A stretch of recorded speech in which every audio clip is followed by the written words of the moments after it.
بسم اللہ الرحمن الرحیم۔ خواتین کے گھروں میں اعتکاف سے متعلق مسائل میں انشاءاللہ آج مختصر الفاظ میں بیان کروں گا، تو خیال ہوا کہ اس بارے میں کچھ اہم مسائل بیان کر دیے جائیں۔ سب سے پہلے تو یہ بڑا اختلافی مسئلہ چلتا ہے کہ خواتین کے لیے گھر میں اعتکاف، ان میں بھی بہت بڑی جماعت اس کو ناپسندیدہ بہرحال کہتی ہے، جیسے امام شافعی نے مکروہ لکھا ہے کہ عورت کے لیے مسجد میں اعتکاف کرنا مکروہ ہے۔ عرب کے بھی آج بہت سے علماء اس کے قائل ہیں کہ فتنے کی وجہ سے عورت کو مسجد میں اعتکاف سے روکا جائے گا۔ لیکن گھر میں اعتکاف جائز بھی ہے یا نہیں ہے، تو بہت سے فقہاء اس طرف گئے ہیں کہ عورت گھر میں اعتکاف نہیں کر سکتی، لیکن حنفیہ علماء حنفیہ، امام ابو حنیفہ اور ان کے شاگرد اور آج تک فقہاء حنفیہ کی یہی رائے ہے کہ عورت گھر میں اعتکاف کر سکتی ہے۔ اور اس میں اختلاف فقہاء میں اس وجہ سے ہوا کہ دلائل میں اختلاف ہے۔ رسول اللہ صلی اللہ علیہ وسلم نے امہات المومنین کو حکم دیا تھا کہ مسجد میں جب انہوں نے نبی صلی اللہ علیہ وسلم کے ساتھ اعتکاف کے خیمے لگائے تو آپ نے ان خیموں کو اکھاڑنے کا حکم دیا۔ اس کے بعد حدیث میں آتا ہے کہ نبی صلی اللہ علیہ وسلم کے دنیا سے جانے کے بعد امہات المومنین ہر سال اعتکاف کیا کرتی تھیں۔ اب اس میں یہ تشریح نہیں ملتی کہ مسجد میں کرتی تھیں یا گھر میں کرتی تھیں، تو جو حضرات کہتے ہیں کہ مسجد میں اعتکاف کرے گی عورت، گھر میں اعتکاف جائز ہی نہیں ہے، وہ کہتے ہیں کہ مسجد میں کرتی تھیں، اور دلیل وہی دیتے ہیں کہ بھئی اعتکاف کا محل تو قرآن سے پتہ چلتا ہے مسجد ہے۔ اور جو علماء جیسے حنفی فقہاء وہ اس طرف گئے ہیں کہ نہیں وہ گھر میں کرتی تھیں، ان کی دلیل یہ ہے کہ نبی صلی اللہ علیہ وسلم نے جب مسجد میں ان کے خیمے اکھاڑ دیے تو اس بات پھر یہ بعید ہے کہ وہ مسجد میں اعتکاف کرتی ہوں، کیونکہ مسجد میں بیٹھنے کو نبی نے ناپسند کیا تھا۔ تو میرا مقصد صرف بتانے کا مقصد یہ ہے کہ کیونکہ اختلاف اور فرقواریت کا دور ہے نا، تو کوئی بھی کسی دوسرے کی دلیل کو نہ سننے کے لیے تیار، کمرہ اپنے لیے متعین کر لیں، اور وہ کمرہ جس میں عام طور پہ وہ نماز پڑھتی ہیں۔ پھر اعتکاف کے مسائل وہی ہیں کہ اعتکاف کی حالت میں بلا ضرورت شدیدہ اس جگہ سے باہر نہیں جا سکتی، جو انسان کے ضروری حاجات ہیں ان کے لیے جا سکتی ہیں، قضاء حاجت کے لیے گھر سے اس کمرے سے باہر نکل سکتی ہیں، کھانا لینے کے لیے جیسے کھانا پہنچانے والا کوئی نہیں ہے تو کھانا لینے کے لیے بھی جا سکتی ہیں، اگر کھانا پکانے والا کوئی نہ ہو یا ہو مگر وہ پکانے کے لیے تیار نہ ہو تو کھانا پکانے کے لیے کچن میں بھی جا سکتی ہیں، پکائیں اور واپس اپنے کمرے میں لا کے کھائیں۔ اس کمرے میں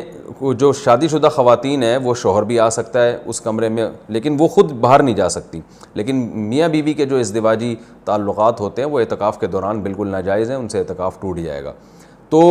اور بھی کوئی محرم رشتہ دار وہ اس کمرے میں ان سے آ کے ملاقات کر سکتے ہیں، بات چیت کر سکتے ہیں، لیکن وہ بلا ضرورت شدیدہ اس کمرے سے باہر نہیں جا سکتی، کمرے میں رہنا پڑے گا ان کو، اور اس میں وہ بات چیت بھی کر سکتی ہیں، اپنا کوئی دنیا کا کام بھی کر سکتی ہیں، کوئی سلائی کڑھائی بھی کر سکتی ہیں۔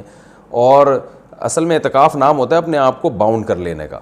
تو اللہ کے لیے آپ نے اپنے آپ کو باؤنڈ کر لیا ہے۔ اصل حکم تو یہی ہے کہ مسجدوں میں باؤنڈ کیا جائے، لیکن میں نے بتایا کہ اختلافی مسئلہ ہے، اس میں بعض فقہاء اس کے قائل ہیں کہ مسجدوں میں جانا چونکہ فتنے کا سبب ہے، اب عورت کو اگر اعتکاف کی اجازت نہ دی جائے تو وہ ہمیشہ کے لیے اعتکاف سے محروم ہو جائے گی، تو اس لیے انہوں نے یہ گنجائش دی ہے کہ وہ گھر میں اعتکاف کر سکتی ہے۔ تو اپنے آپ کو اس جگہ باؤنڈ کریں، زیادہ کوشش کریں کہ زیادہ سے زیادہ ٹائم ان کا عبادت میں گزرے، تو مجبوری کے تحت گھر سے باہر اس کمرے سے باہر نکلا جا سکتا ہے، اور اس کمرے میں کوئی بھی جا کے جو بھی محرم ہے ان کے پاس بیٹھ سکتا ہے، بات چیت کر سکتا ہے، بچے بھی آ سکتے ہیں وہاں پہ، ان بچوں کی کوئی خدمت کرنی ہو، جیسے ان کو کھلانا ہو، ان کو پڑھانا ہو، وہ اس کمرے میں بیٹھ کے خواتین کر سکتی ہیں جو اعتکاف میں بیٹھی ہوئی ہیں۔ اچھا، روزہ اعتکاف کے ساتھ ضروری ہے، اگر روزہ ٹوٹ گیا تو اعتکاف بھی ٹوٹ جائے گا، اس لیے جن خواتین کو اعتکاف کے ایام میں مینسز آ جاتے ہیں تو ان کا روزہ بھی ٹوٹے گا، ساتھ ساتھ اعتکاف بھی ٹوٹ جائے گا۔ تو خواتین جب 10 دن کا اعتکاف کریں تو اس بات کا اہتمام کریں، ان کو اپنی تاریخیں معلوم ہو اور ان کو یہ اطمینان ہو کہ ان 10 دنوں میں وہ پاکی کے ایام میں رہیں گی، ان کو جو مینسز ہیں وہ جاری نہیں ہوں گے، تو اس بات کا پہلے اہتمام کریں۔ جن خواتین کا یہ خیال ہے کہ ان کو مینسز آ سکتے ہیں وہ اعتکاف میں نہ بیٹھیں یا نفلی اعتکاف کر لیں۔ تو سنت اعتکاف کے لیے طہارت بھی شرط ہے، کیونکہ اس میں روزہ ضروری ہے سنت اعتکاف کے لیے، اور خوشبو کا استعمال کر سکتی ہیں اس دوران، اور جو ہے وہ کسی عالم کے بیان سن سکتی ہیں، کوئی دینی کلاسز لے سکتی ہیں، اور اس میں جو ہے وہ فون پہ بات کر سکتی ہیں، تو یہ تمام چیزیں جائز ہیں۔ لیکن اعتکاف کا پورا مقصد جبھی حاصل ہوگا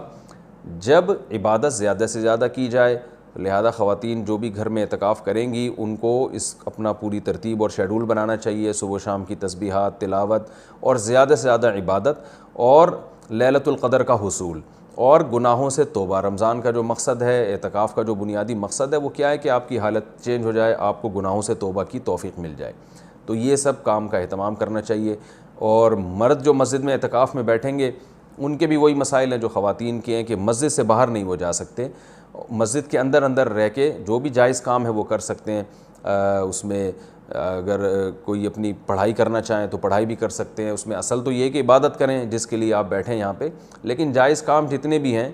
جو مسجد کے آداب کے خلاف نہ ہوں وہ بھی اعتکاف میں کیے جا سکتے ہیں، اس میں کوئی حرج نہیں ہے۔ اللہ تعالیٰ سے دعا ہے کہ اللہ تعالیٰ ہم سب کو سمجھنے کی، عمل کرنے کی توفیق عطا فرمائے۔